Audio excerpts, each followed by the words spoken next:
Nadal zimno jest, powiem wam, na dworzu, jak to mówią w niektórych regionach Polski. U nas się mówiło na dworze, a niektórzy w Polsce mówią na dworzu. Ciekawe, nie? Nadal zimno jest na dworze, więc pomyślałem sobie, że trzeba dzisiaj zacząć z grubej rury, żeby trochę ocieplić atmosferę.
To był zespół Kwadrat, nasz filadelfijski zespół Kwadrat, o którym kręcę film. Niektórzy z was powiedzieli na temat moich ostatnich pomysłów, o których mówiłem w ostatnim filmie na tym kanale, film o zespole, nie wiem czy będzie dobry. Może jednak trzymaj się tych innych pomysłów, a ja mam taką wizję na ten film. Jeśli uda się go nakręcić tak jaką mam wizję, to wydaje mi się, że będzie ciekawy. Wydaje mi się, że może to dobrze wyjść. Nic nie zdradzam więcej. To, co widzieliście przed chwilą, to tylko taka w zasadzie mała zajawka, promocja. Cały film o nich będzie wyglądał zupełnie inaczej, chociaż takie rzeczy też będą. I tak już za dużo powiedziałem, nic więcej na razie nie mówię. Będę raportował w miarę postępu prac, a dzisiaj w ogóle będzie zupełnie o czym innym.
Długo by można rozmawiać na temat, dlaczego my, imigranci na obczyźnie w innym kraju, w obcym kraju poza Polską, czujemy się ze sobą bardziej związani, ale jedną z bardziej ciekawych obserwacji poczyniła moja żona, która jest Amerykanką, a nie Polką, i dlatego jej oddaję dzisiaj głos.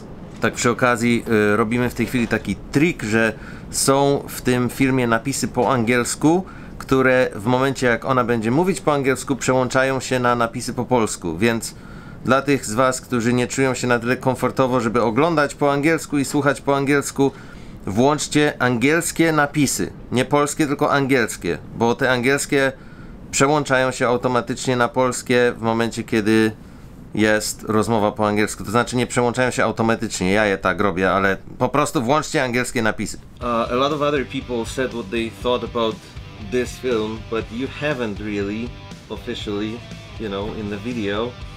And I wasn't going to talk about this film anymore because I feel like I keep coming back to it, but it was a big accomplishment. Do you want to share your impression as a non-Polish person about all of this? Is that what you brought me here to ask? Or did you want me to talk about that helping thing? Well, we have to start somewhere. Oh, okay. So what do I think about the film? I think it was amazing. Of course I think it was wonderful. I mean, it was exactly what you wanted to do. But not just because you're my wife. No, I think that it's exactly like people said, which is kind of like a funny thing to say, but they kept saying, I was concerned that an hour and 20 minutes was going to be too long, and then once you start watching it, it wasn't too long at all. So you were concerned about this too? No, but... Yes! No, because I know you by now. I've sat through like over 200, 300, 400 videos, and I know to trust that what you're going to do is good. I've never seen you make one so far that I'm like, oh god. But to be completely honest, you were a little concerned that 1 hour and 20 minutes seems like, what? Normally I was thinking where the longest is 20 minutes maybe? Well, I was thinking that sounds long, but I completely trusted you that it would make sense, because I've never seen you make something that I thought, oh god, he put too much in here just because he's in love with the material, not because it makes sense in this spot. So I believed that you would eliminate those. I mean, there was, how many hours of footage did you have? Oh, there's still a lot left over that I'm going to use in the future soon. So maybe to me it was a different perspective because I was with you through all of that footage. So I knew how much you had, and I thought, wow, he cut it down to an hour and 20 minutes. So a few days after the film, when our emotions kind of finally, you know, went down and we weren't just like super high about this anymore, you said this really curious thing to me that was it curious? I mean, it's a interesting observation for someone who isn't Polish to me. And I just grabbed an audio recorded and started recording it, ask you to repeat so we don't forget. But this is what today's episode is all about. So now you can reiterate that to me.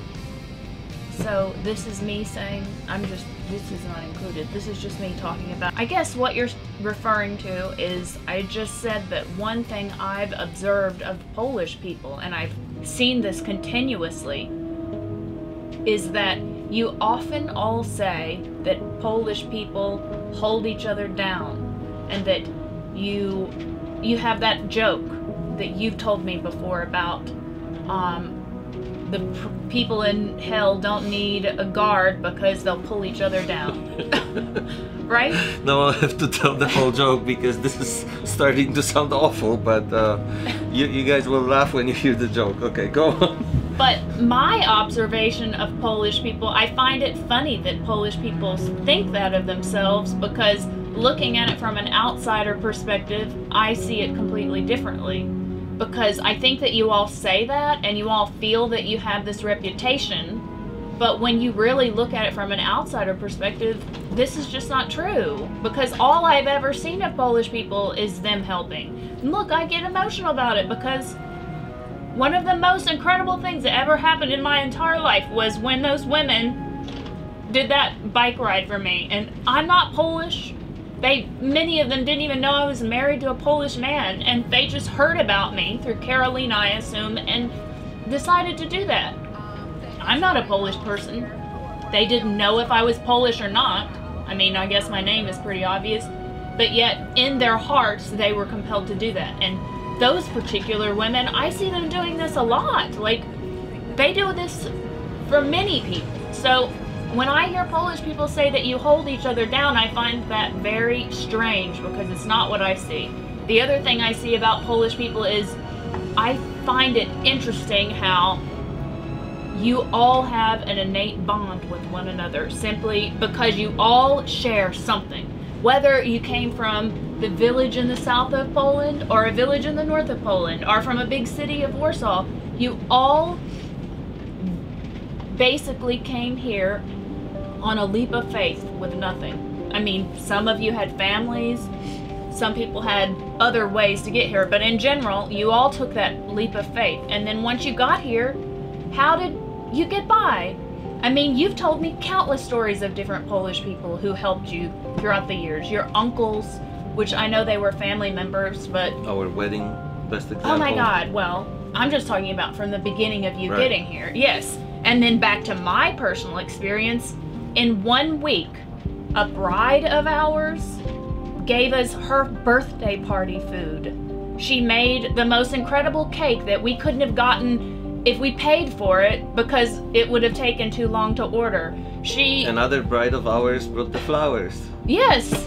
Well, she wasn't Polish, but I'm just saying, like, Carolina, she arranged all of this. Your other friend, Lydia. yes, Lydia arranged all of this. And then Raphael and Joanna came and helped, and Marcin filmed things for us and did other things. I mean, to me... Crashed the drone a couple times. Yes. Around the yard. Flew the drone in the middle of our wedding. It almost made the dogs go crazy. But what I'm trying to say is, if I had not heard that funny joke that you all say about each other, I would completely characterize Polish people in an opposite way of what you seem to see in yourselves. And that's something, I don't know if you've noticed this, and I've said this to you before, that you often ask American people what they think of Polish people, and you ask Polish people what they think of Polish people. And of course, in general, people are going to be nice to you, but you've asked our close friends, people who are not going to lie, and they know you would delete it if they said something bad. And the Americans don't have bad things to say about Polish people.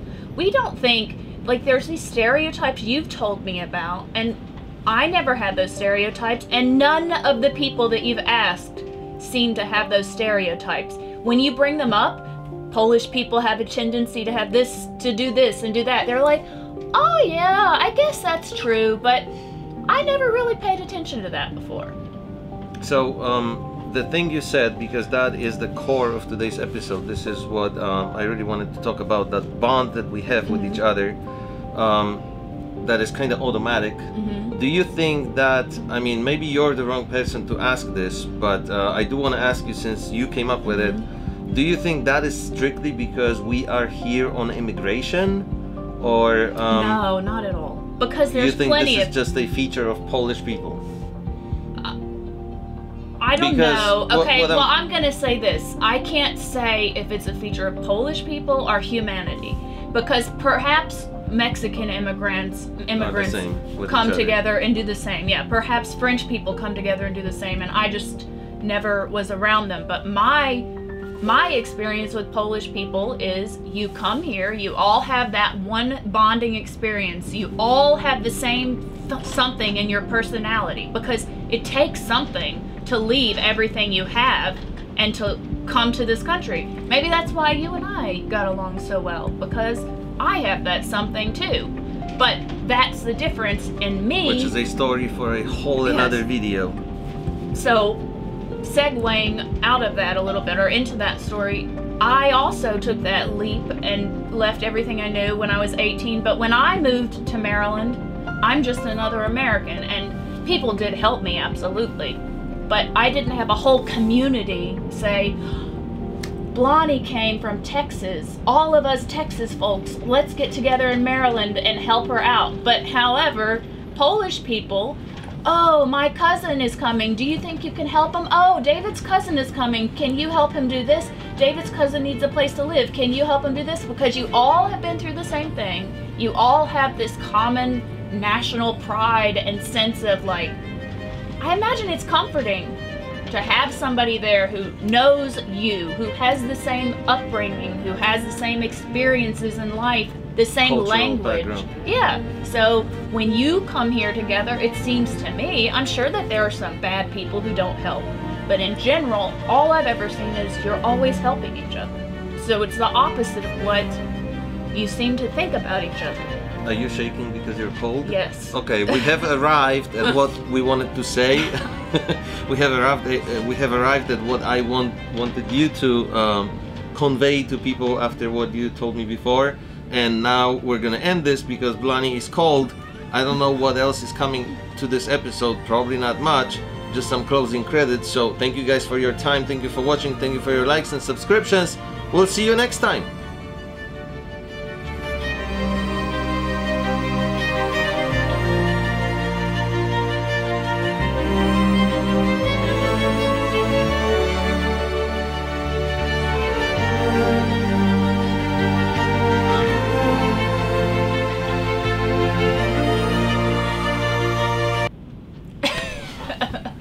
That was a long pause. You should just really just pause there for a long second. And then people are watching like, is he really moving?